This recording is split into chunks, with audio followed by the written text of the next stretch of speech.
Hello and welcome back to Apologetics Central. Today is the 23rd of January 2023, and I have a very important topic for us to discuss. So, I just came back from a church camp, and at the church camp, we had the opportunity to have lots of discussions with the children in our church. So, it was a catechism camp, and personally, I was responsible in engaging with our grade sevens, and they are currently about 12 years old. And yeah, as we conversed with the children and as we walked them through the curriculum, certain questions came up. And one girl, she is like I mentioned, she's currently 12 years old. She actually has a friend that came out as bisexual, and obviously, it's not something that we are very used to, especially in the conservative parts of where we're from, especially in our conservative Reformed Church. So, yeah, it was an interesting topic to tackle.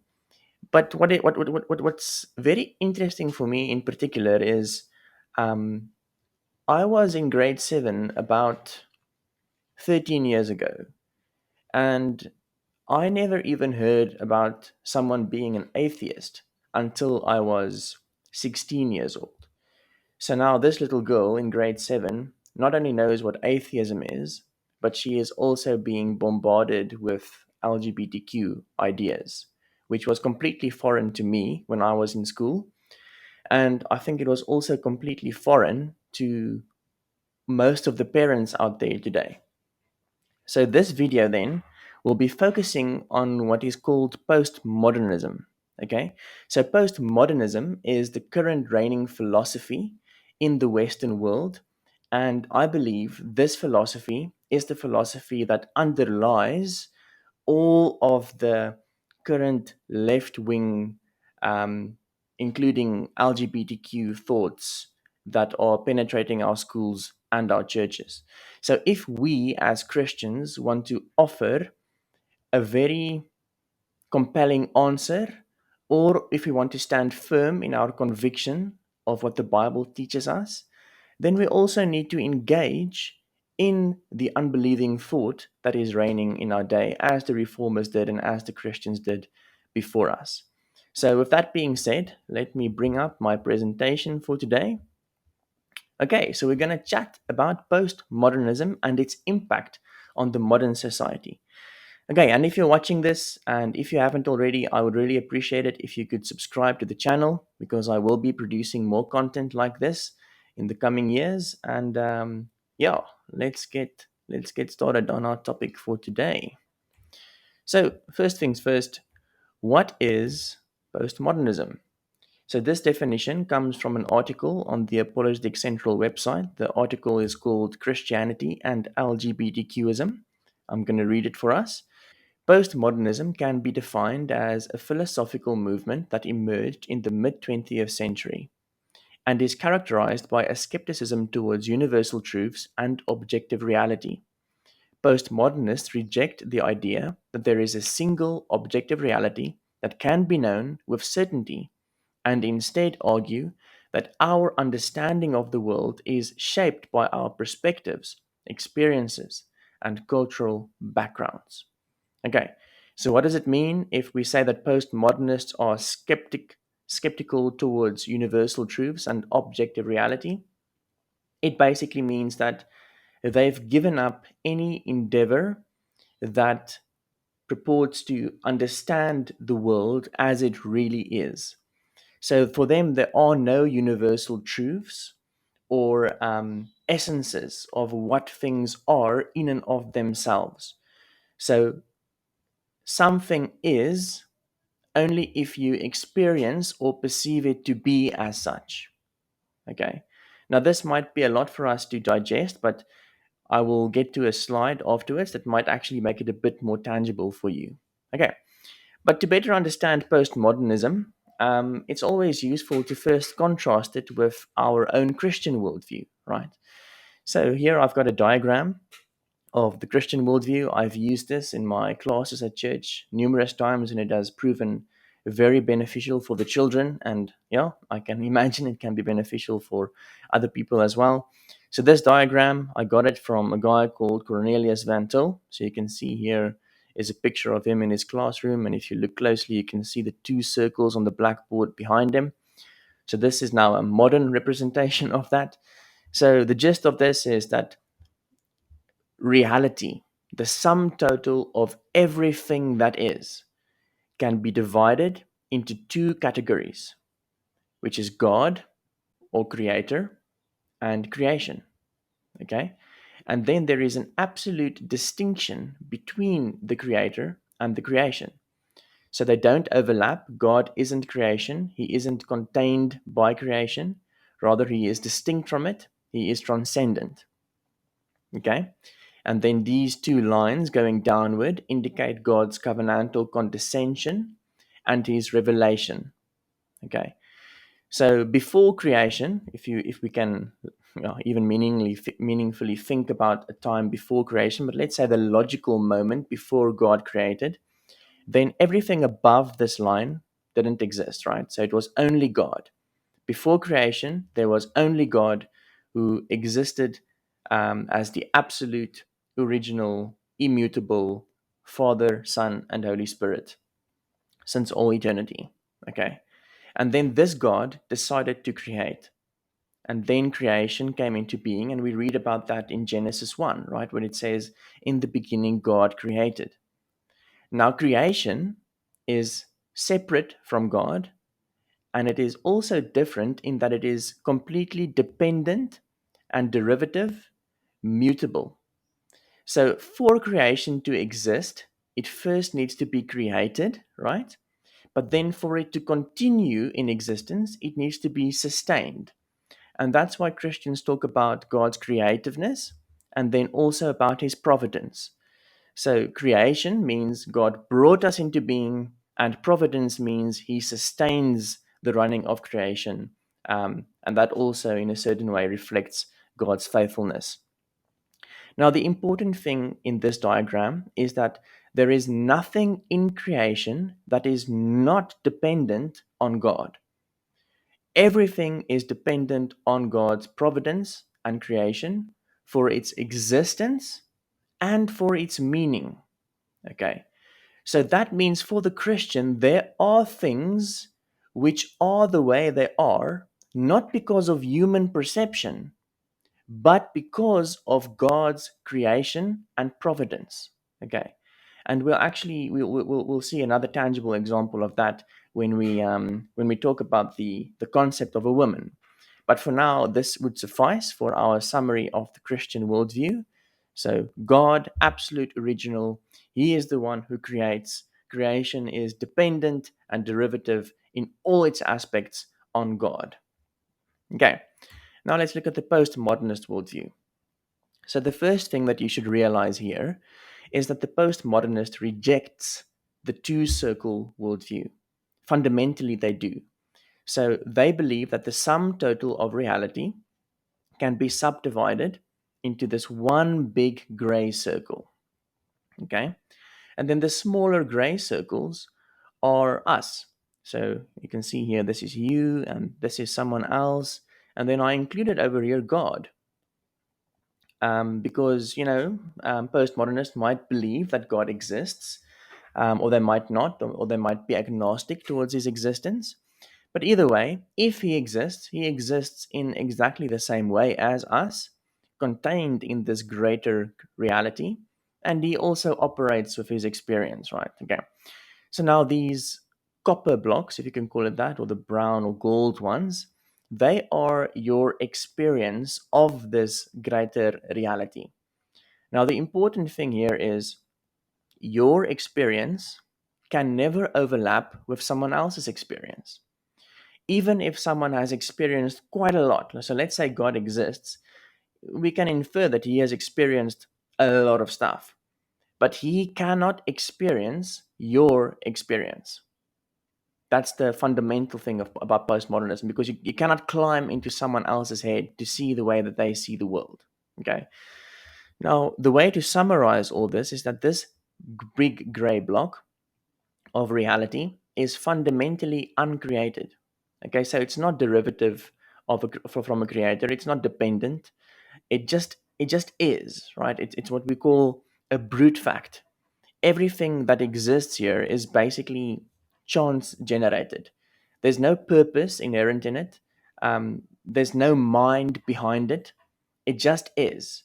And then us, if we exist in this reality, we need to make our way, right? So we have to have our metaphorical flashlight, and we have to start experiencing stuff and try to make sense of this world that we are experiencing. Almost as if we are doing it. No, we are actually doing it for the first time, and no one else can really help us because no one else has our experience. Okay. Now, so this is now my tangible slide so that you can better understand postmodernism.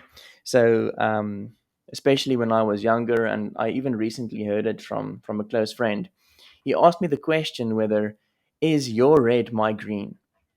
So the idea is that if you see a strawberry and you perceive it as red, is your perception of red the same as my perception of red? And then usually the conclusion is, we'll never know because I cannot experience the way that you're experiencing the strawberry. So maybe your red is my green, but we just both call it red.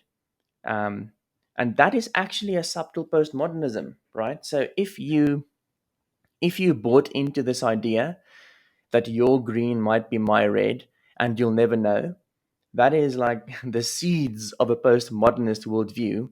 And I'll actually show you now how that same thinking can be applied to more foundational concepts, which leads to the LGBTQ worldview or ideas.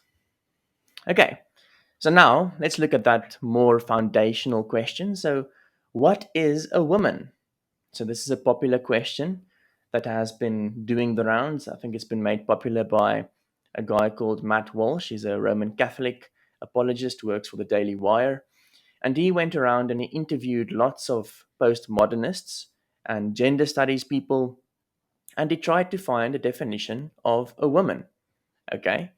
Um, and the definition that he received always, I guess, disappointed him because the definition given by a postmodernist of a woman is a woman is someone who believes themselves to be a woman. Okay. And that's just the logical entailment of postmodernism because you have your experience, which is discrete from someone else's experience. And if you want to label your experience as being a woman, then that is a woman because you generate these categories and you impose meaning on your own reality. So people might think this is a ridiculous definition, they might ridicule it, but this is actually consistent postmodernism, and it's not much different than the strawberry example. Okay, so let's actually look at it like this. And now again, we have the postmodernist worldview with the sum total of reality with all the different experiences. And now in this case, you might experience yourself to be a man, and you label yourself like this. This person experiences themselves to be a woman, and they label themselves as that. And then the same for this person. But the important thing is that there is no overlap. This person's experience of a woman is different from this person's experience of a woman. They give it the meaning they want it to have. So that's why the postmodernists say that if you believe yourself to be a woman, then you really are a woman because there is no concept of woman that is transcendent above the experience of the individual. Okay? And that's what I tried to capture over here. There is no concept of woman contained in this chance generated, unintended reality that imposes itself on these persons. All that there is the individual experiences of the individual persons. So now we can actually look at the antithesis between these two worldviews, and I'll also explain the antithesis at the hand of the man woman example. So on the right hand side, I again have the postmodernist worldview, which I won't explain again. And on the left hand side, we have the Christian worldview. And now, interestingly, what we can see here, what I try to capture, is that the concepts of man and woman are creation dependent, which means that they are God dependent. So if we read in the Bible, we open up our Bibles at Genesis 1:27, this is the NIV, we read that, "So God created man in his own image, and in the image of God he created him, male and female he created them." Okay, so the logical idea here is that before God created Adam and Eve, he had the concepts of male, female, man, and woman, and then he created particular man, woman, men, women, males, females. And the first two he created was Adam and Eve, right? So what a man and what a woman is fundamentally defined by God and not by the experience of the individual, right? So then, in the Christian worldview, if you are created as a man or a woman, then in the Christian worldview, the concepts of man and woman are not individual person dependent. They are actually God dependent. And because they are God dependent and creation dependent, these concepts are not fluid. They literally are binary and fixed for all eternity, as that is how God created them, and that now by his providence, he will also sustain them. Okay, so that's the antithesis, right? So that's when, if you're at school or you're at work and you encounter people who you determine have a postmodernist influence in their worldview, this is the way that you should think about the differences between how you, as a Christian, think about issues of gender and sex and male female, and how they, as postmodernists, think about it, right? So maybe we can make it a bit more clearer for you. So let's go back to the strawberry example. So, in the Christian worldview, to ask the question whether my red is your red or whether my red might actually be your green already denies this picture. Because if you are a Christian, you confess that you, just like everyone else, are created by the very same God in his image. And then we also learn in the Bible that he created us in such a way that we should subdue creation and learn about it, right? And God is also not a God of deception. So we can have an almost certain confidence, if I can say it like that when I perceive a strawberry and I perceive it as red, that the next person will perceive it in the exact same way, as they, just like me, are created in the image of God, and that their mind faculties, as well as the strawberry itself, both of them are created and sustained by the very same Creator God. Okay, so that's the antithesis. That's how we separate these issues, and that's how we differ from the postmodernists as Christians. Okay, now, and I think this is the bulk of this video, is when you, as a Christian, right, present this Christian worldview to the postmodernists. So I've done this myself. And the place you end up with is actually very interesting, because the postmodernist doesn't take offense at the Christian worldview, at least not initially. And this is why. So here you can see we have again the postmodernist worldview, their one circle reality. And here is the person you're presenting the gospel to, and this is you. Okay? So they won't take offense at you presenting them with the gospel and with the Christian worldview, because initially they will simply throw it or drown it in their own sea of subjectivism, right? So they will say something like, "It's absolutely wonderful that you find your meaning in this Christian message, but that's only true for you in your experience, but not true for me in my experience." So they do this, right? So what I did here was I actually pasted this Christian diagram, and I pasted it into the experience of you as a Christian within the bigger postmodernist worldview, right?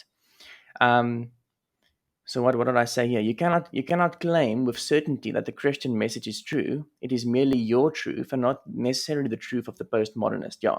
So they will just They will reduce it to something that is true for you, but not true for them, which is consistent with their postmodernism. So the Christian message actually isn't offensive, at least initially, for the people who engage with you as a Christian. Okay, now what's the issue, right? Because can they do that? Can they simply drown the Christian worldview in the sea of subjectivism? So here is the kicker, right? The postmodernist is, or the postmodernist picture, that one circle reality, the one that they drown the Christian worldview in. The postmodernist picture is an objective picture of reality as a whole that paints human knowers as ultimate and not derivative. This picture, in its supposed humbleness for claiming not to know anything, knows for certain that the Christian God does not exist. Okay? So if we go back to this picture, even though they might think it's quite humble to do something like this and correct, what they've actually been doing is they've been saying for certain that this is not the case, the left hand side, this is for certainly the case, and if Christianity fits anywhere, it fits within the postmodernist worldview, right? And that is actually, if you can call it a self stultifying claim, right? Because the postmodernist, in their subjective experience, they're not supposed to know that this picture, this big objective picture of reality, is the case. So they've actually begged the question against the Christian worldview. Okay, um, and yeah, just in a different way, what I just said is the postmodernist therefore knows for certain that no one knows anything for certain. Okay, so if they do this, if they reduce the Christian worldview to a mere your truth, my truth, then they implicitly claim that they know for certain that they don't know for certain, and you don't know for certain as well. But if they can't know anything for certain, they're not supposed to know for certain that this big picture is the objective case or the objective reality, right? Okay. So now, begging the question. That's what I said, right? The begging the question. So, begging the question is a logical fallacy in which an argument's premises assume the truth of the conclusion. Arguments that beg the question work to obscure the actual points in controversy and can be looked at as a form of circular reasoning, right? So, if they take the Christian worldview and if they merely reduce it to something within their own postmodernist worldview, they have not appreciated the conflict between the Christian and the postmodernist worldview, and they have merely begged the question, assumed the truth of their own postmodernism, and reduced Christianity to something that fits within that. And that is begging the question, a formal fallacy in logical argumentation. Okay, so the antithesis still remains. So now what has changed is we still have the Christian worldview. Now we also have the postmodernist worldview. And here you can see what they had tried to do with the Christian worldview by reducing it to something that is subjective. But if they do that, the antithesis still remains because we have a conflict of worldviews. If they do this, they are begging the question against the Creator. And this cannot stand, right? So we need to resolve the conflict in some different way. And that is where um, we resolve the antithesis via what we call an internal critique. Okay. So the postmodernist cannot appeal to postmodernism to justify their non Christianity or their postmodernism because that's begging the question. The postmodernist must firstly demonstrate that their own worldview is viable and then offer an internal critique against the Christian worldview to show that it is not viable and vice versa. Okay? So, the postmodernist, if they want to critique Christianity, they need to assume the Christian worldview for the sake of argument and show how it fails internally. And the Christian, if they want to critique the postmodernist, should assume the postmodernist worldview and critique it internally to show how it's not viable. But then we should also demonstrate how these worldviews, in and of themselves, make sense of reality. And that's what we have in this next slide. So here are a few bullet points that might get your mind running. It's obviously not exhaustive. People have written books on these topics. But let's look at the Christian worldview. So, if you're a Christian, you can make sense of the following things. You can make sense of objective morality, because everything that is good and right has its foundation in God, our Creator, who made us, who reveals His law to us. He makes the rules of creation. So we have an objective standard, right? We have universal truths, things like men, women, red, strawberry, car, universal truths for everyone, everywhere, because the relations between the subjects, that's us who are doing the thinking and the perceiving, and the objects, the strawberries, the men, the women, the cars, the relations between those things are sustained by the Creator. They have been exhaustively pre interpreted in eternity past. Okay, now we have induction. So, induction is extremely important for the scientific method. Induction is when you infer from seen examples into the future to unseen examples, right? So, if I pick up a ball and I let it go and it falls down, I can infer that if I do it again in the future, it will again fall, right? So there's a relationship between past, present, and future, again sustained by God's providence. So then we can do science, we can build internal combustion engines, we can build airplanes. I can record a video on a computer speaking into a mic, and I can do it again next week using the same methods because induction is justified in the Christian worldview. Then personality, another thing. So the integrity of the person, who the person is also maintained by the Creator, right? There's no chance elements. So Arne Verster, me, will endure over time and into eternity because of God's covenant um, with me and His faithfulness, right? Then human emotions are reflective of the relationship between the persons of the Godhead, right? So the Christians believe in a Trinitarian God. So we believe the emotions that we feel, like love, anger, jealousy.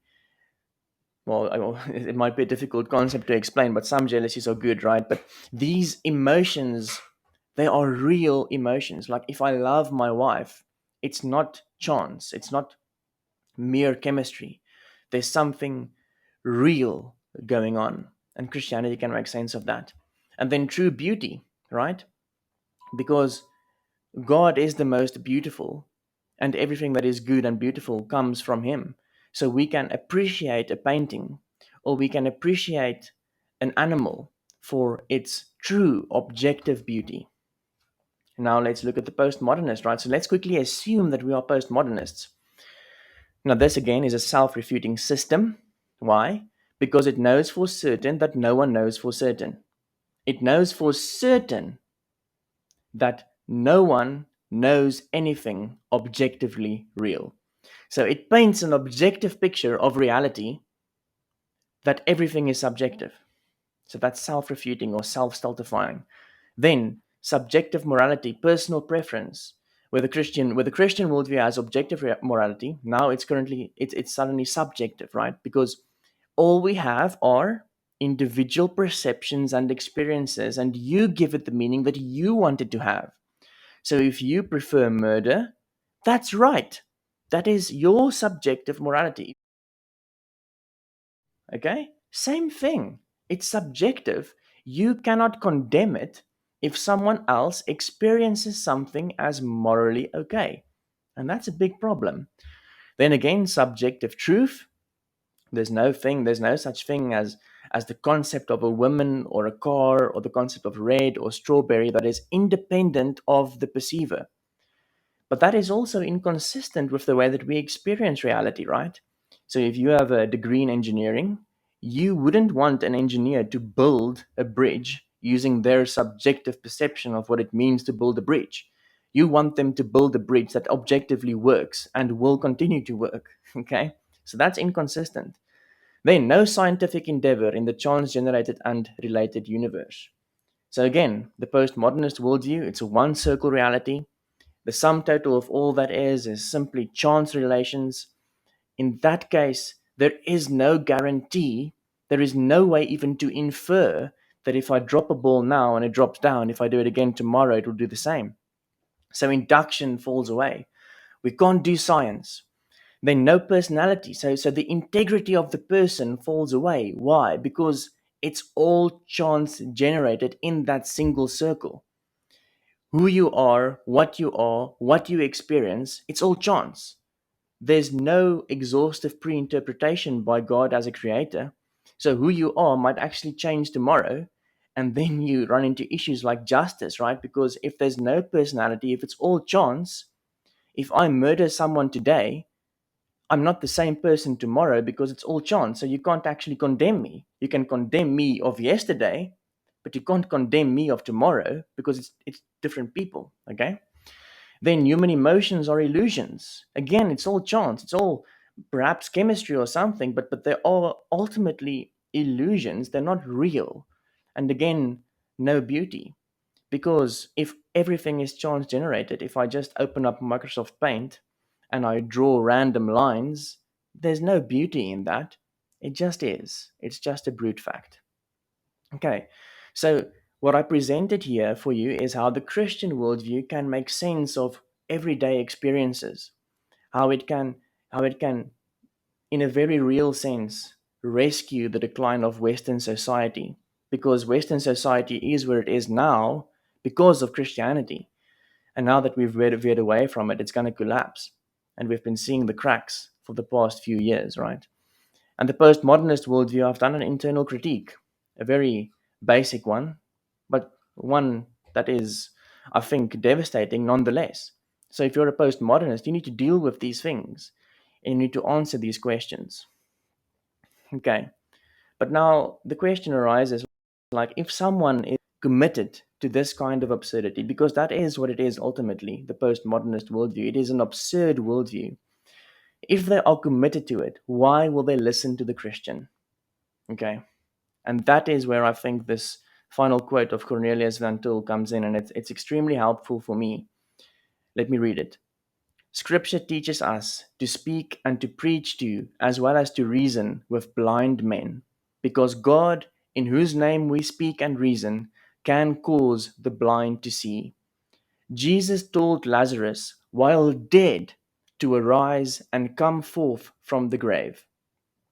The prophet, this is Ezekiel, preached to the dead bones in the valley until they took flesh. So our reasoning and our preaching is not in vain, inasmuch as God in Christ reasons and preaches through us. Once we were blind, God reasoned with us, perhaps through some human agency, and we saw. So that's the kicker. That's the point. Is as a Christian, when we speak to a postmodernist, the postmodernist worldview is not true. The Christian worldview is true. So the postmodernist lives in the Christian world as a rebel, right? So if we speak and if we reason with them, God can make our words be heard by them, and the gospel of Jesus Christ can take hold in their hearts, and they might stop and cease with their rebellion. Okay, so I do hope this video was useful for you. Um, I will be attempting to do more of these in the future. It is actually quite nice for me to talk about these topics and to make these videos. So please do leave a comment, leave some questions, leave some statements. I'll get back to them, and I'll perhaps use those comments to make future videos. But yeah, I do hope this video has been a blessing to you and that it assisted you in thinking more clearly about these issues, especially the postmodernist issue and the LGBTQ issue that we are facing. Because if you understand postmodernism, I believe that you understand LGBTQ-ism, and you'd be able to effectively defend your faith as a Christian when the onslaught eventually comes. So with that being said, I'll see you in the next video.